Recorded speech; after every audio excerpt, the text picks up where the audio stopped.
السلام عليكم ورحمة الله تعالى وبركاته. اللهم صل وسلم وبارك على سيدنا محمد وعلى آله وصحبه أجمعين. النهاردة هنعمل لكم القلاش بالكنافة.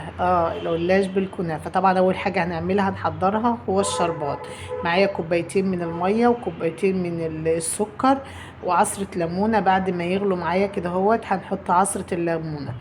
هنبدأ بقى نحضر. معايا هنركن الشربات بقى على جنبه، هنضيف له شوية فانيليا ومعلقة سمنة. هنجيب بقى معلقتين سمنة، هنحمر الكنافة.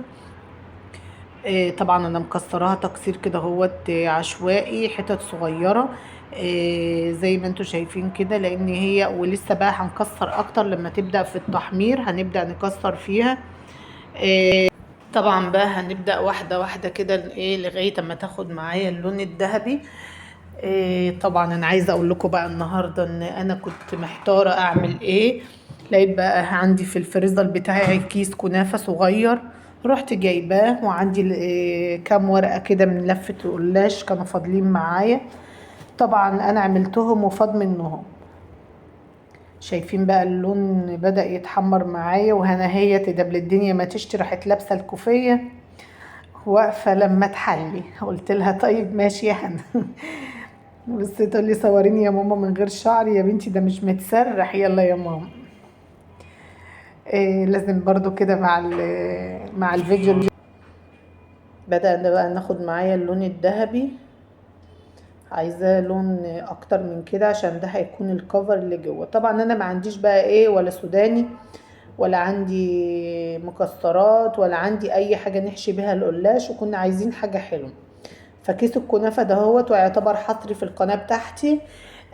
حصري بقى في القناة بتاعتي. عملت بقى الكنافة زي ما انتوا شايفين كده، حمرتها وجت كده بقى معايا كده، وبقت حاجة رهيبة بصراحة. ويقولوا لي يا ماما هي محشية هنا هي اللي عارفة. محشية كنافة. طبعا هم طبعا في الضوء بيبان يا جماعة، ماشي افتكاسة يعني، بس يعني كده شوية مرح معاكم. هنعمل بقى واحدة واحدة كده. بصوا بعد ما بتبدأ تتحمر بتنشف، فبنكسر فيها كده، بتبقى زي فرافيت كده صغيرة كده وحلوة كده، متكسرة تكسير صغير. نبدأ بقى نكسر فيها كده عشان تتحمر اكتر. شايفين اللون ده اللون اللي احنا عايزينه. هو ده اللون. هنا بقى كانت كل شوية يلا يا ماما انت هتعملي ايه؟ قلت لها اصبري يا هنا، هنعمل اهو. هنعمل حاجة حلوة من قلاش وكنافة. هندمج الاتنين على بعض. بصراحة القلاشة كانت منفوخة كده ومقلوظة كده وكبيرة كده، من كتر ما انا حاطة فيها مكسرات الكنافة. طبعا عشان تتمسك معايا جواها هنضيف لها بقى في الاخر شوية سكر بودرة. انا حطيتهم كده، انا كان عندي سكر بودرة قلت نحطهم. يلا يا ماما ما تنسوناش في الاشتراك واللايك والشير. هي كانت في اللحظة دي بتقول كده. قلت لها حاضر والله انا هنقول. معايا بقى هنا القلاش محضراه اهو. هو اصلا كان عندي مركون طبعا في الفريزر، فاتكسر معايا، فعملته كده طولي كده. انا بقى من غير ما يتقطع، هو قطع نفسه ولقيت متساوي لوحده كده. هنبدأ بقى نعوز كل واحدة كده بالزيت، محضرة السمنة قصدي قدامي. واحدة واحدة كده بنعوز السمنة، وبنبدأ اهو. ادي السكر البودرة انا حطيت، وشوية بشر. البشر ده بقى يا جماعة جوز الهند، هيدي للكنافة جمال وطعم رهيب. هنبدأ بقى نخلط كل ده مع بعضه كده في الطاسة الكبيرة بتاعتي، واحدة واحدة كده. وادي السكر اهو. انا كنت فاكرة انا حطيت السكر الاول، لا ادي السكر.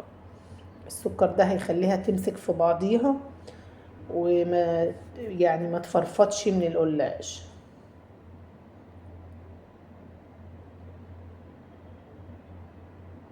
يا دوبك بس مش بنحروقه، يا دوبك بس على النار كده. بدي الشربات شغال معايا.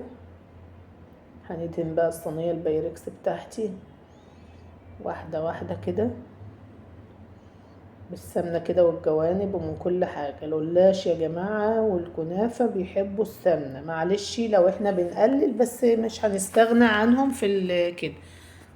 بصوا مسحة بسيطة كده، بصوا زي ما انتوا شايفين يا دوبك بس بنشمم القلاش السمنة عشان مش عايزين ايدان ياما. مسحة بسيطة كده بس علشان يطلع مقرمش معايا وجميل.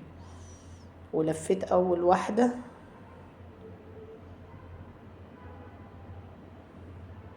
هنلف بقى التانية. واعذروني انا بصور بايد واحدة ومش مش مكسوفة، اللي انا حاجتي بدائية خالص، لا انا مبسوطة اللي انا برضو بنعمل شيء، بنقدم محتوى حتى لو كان على قدي، انا مبسوطة وفرحانة. هنبدأ بقى باللف كده. وطبعا انا لو كان ايدي التانية كده كنت عوزت كده بيها، بس انا هنعوز برضو من فوق كده بالسمنة بالفرشة، وهنسقيها برضو سمنة من على الوش كده، فكل ده هينزل تحت منها برضو وفوقيها هنعمل واحدة كمان كده معاكم برضو، والباقي بقى هنكمل مع نفسي.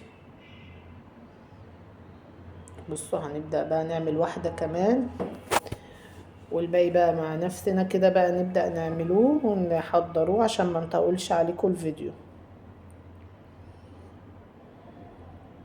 ممكن بقى دهوت يتعمل سمبوسة ويندهن برضو ويتحط بس انا حبيت كده قلت ايه طريقة سهلة، لان القلاش ده بصوا يا جماعة لو لاحظتوا هو من ركنته في الفريزر اللي طبعا بيكسر كده، بس انا برضو ايه متعاملة معاه حنين خالص، مش هنهدر اي حاجة.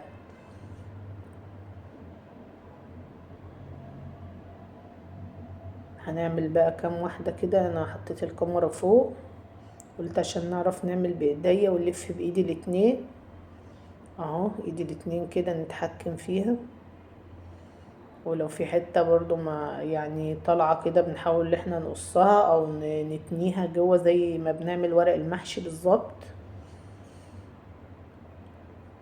بصراحة يا جماعة الطبق الحلو ده كان رهيب بصراحة، كنافة بالقلاش.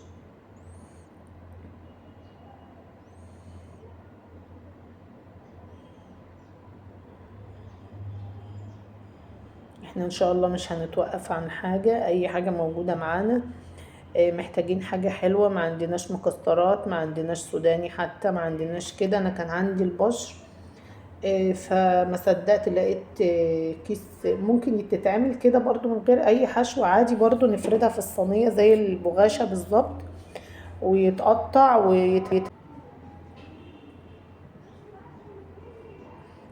شوفوا بقى بعد هنبدأ بقى واحدة واحدة كده. برضو ده بصوا مش هيفرق معايا حتى لو متقطع، هنكمل برضو وهنمسح برضو كده وهنلف. ومعلش يا جماعة لو انا بنطول عليكم، بس عشان لو حد جه معاه حاجة وقفت معاه حاجة ما توقفش عن حاجة خالص، لازم يكمل الحاجة الحلوة اللي بيعملها لولاده.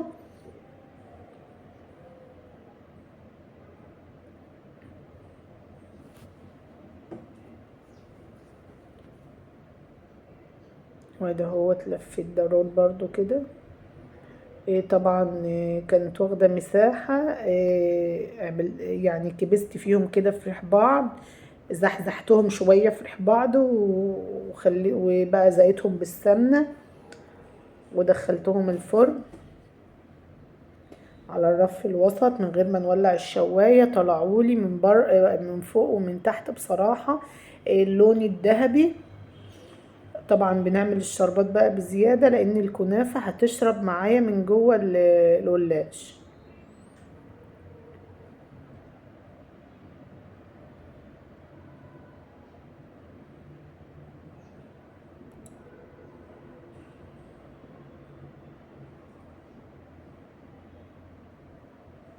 هنبدأ بقى برضو نكمل تاني. انا كنت حابة ان انا نعمل كده ونطول، بس ايه عشان تشوفوا لو في واحدة مقطوعة نعمل فيها ايه. ولادي بقى كانوا واقفين لي، هنا خاصة كانت واقفالي وبتقولي انت مش هتخلصي بقى يا ماما الحاجة الحلوة اللي بتعمليها؟ قلت لها حاضر يا هنا. طبعا هنا تطلع بره وترجع تاني تقول ايه، انا عايزه نقول لهم يا ماما تنسيناش في الاشتراك واللايك والشير. قلت لها يا هنا انا هنقول في اخر الفيديو، مش كل شويه هنتكلم في الفيديو ونقول لهم كده. ادي الصينيه هي زي ما شفتوها، وهنا بقى واقفالي طب صوريني، طب طلعيني في الفيديو يا ماما. نقول لها حاضر يا هنا حاضر. انا بقى ايه، كانت ماسكالي شويه الكاميرا وبعدين لقيت ايديها مهزوزه، قلت لا إيه، هنحطها تاني فوق كده على الرف زي ما انا كنت عاملاها بتاع المطبخ، وهنعمل تاني معاكم.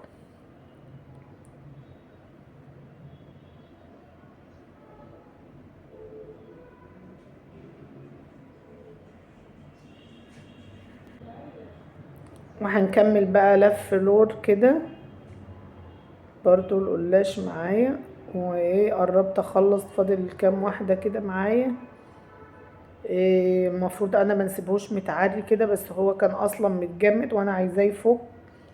طبعا لو جبت فوطة مثلا وهو بره كده وعملته هيعجن معايا. هو المفروض بيبقى في الكيس ويتلف بفوطة مبلول عشان يتن معانا طري.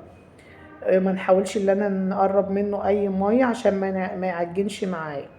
هندخل بقى في الفرن، وبعد ما طلع معايا بصوا زي ما انتوا شايفين كده اللون ده انا حبيته. وحطيت الشربات، بصوا بيبقبق معايا كده وبيتشرب الكنافة اللي جوه القلاش شربته كله. والله يا جماعة بصراحة كان مقرمش ورهيب. انا مش عارفة الكاميرا بتديني لون غير الالوان بتاعتها، يعني انا كنت شايفاه بلون والكاميرا مطلعاه بلون تاني. هنا بقى بتحطي لي كده ديت، وانا كنت عايزة الكبير عشان الرخامة، والبايركس ده ما ايه يعملش من، بصوا البقبقة اللي طالعة من الشربات السمنة. انا ما حبيتش ان انا نديله لون اغمق من كده بصراحة، انا حابة اللون ده، وكان مخروش معايا ومن جوه الكنافة متحمرة. وزي ما انتوا شايفين كده، يا رب يكون عجبكم. إيه برضو بقى هقول لكم بقى ايه، تحاولوا بقى اللي انتوا تقلبوه يمين وشمال كده لغاية ما يشرب الشربات. وادي واحدة هي، تبصوا يا جماعة من تحت عامل ازاي، بصوا بصراحة رهيب. والكنافة شربت الشربات، ما كانش يعني كان حلو، لا هو مليان كتير ولا هو قليل، كان وسط ومتشرب معايا الشربات. إيه ما شاء الله. هنقطع بقى واحدة كده، كفاية واحدة، هنرجع التانية مكانها ونقطع معايا دي. بصوا بقى هنا مرعوشة من اهو، بصوا بصوا مخروش معايا ازاي. بصوا الحشوة الكنافة بصراحة يا جماعة جربوها كان رهيب. متنسونيش في الاشتراك واللايك والشير، والسلام عليكم.